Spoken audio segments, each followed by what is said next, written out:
Zaburi ya 50. Zaburi iyi ni ya Asafu.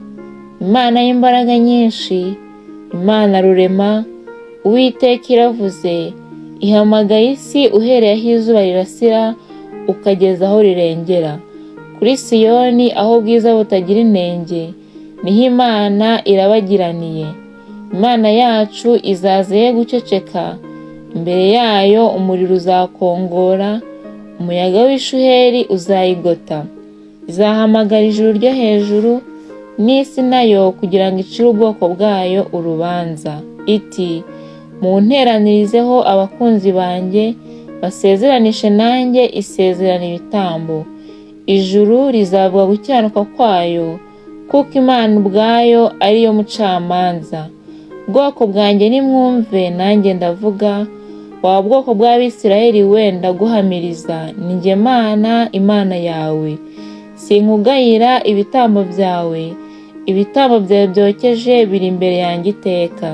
Sinzakura imfizi mu rugo rwawe, cyangwa isekurume mu biraro by'ihene zawe, kuko inyamaswa zose zo mu ishyamba ari izanjye, n'inka z'ibirarashyamba nazo zo ku misozi 1000. Nzi inyoni n'ibisiga byose byo ku misozi, inyamaswa zo mu ishyamba ni izanjye. Yaba ngira inzara sinakubwira, kuko isi n'ibiyuzuye ari ibyanjye. Mbese aho narya inyama z'amapfizi, cyangwa se nanywa amaraso y'ihene? Utambire Imana ishimwe, wigure isumba byose umuhigo wawe, kandi unyamaze ku munsi w'amakuba no ku w'ibyago. Nzagukiza nawe uzanshimisha.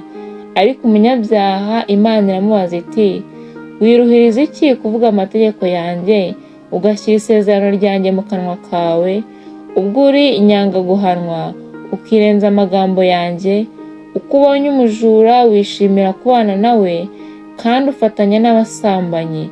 Ushyira ibi mu kanwa kawe, ururimi rwawe rukarema uburiganya. Wicara uvuga nabi mwene so, ubeshyera mwene nyoko. Ibyo urabikora nka kwihorera, ukibwira ko nkwanye nawe rwose. Ariko nzaguhana, mbishyire imbere y'amaso yawe uko bikurikirana.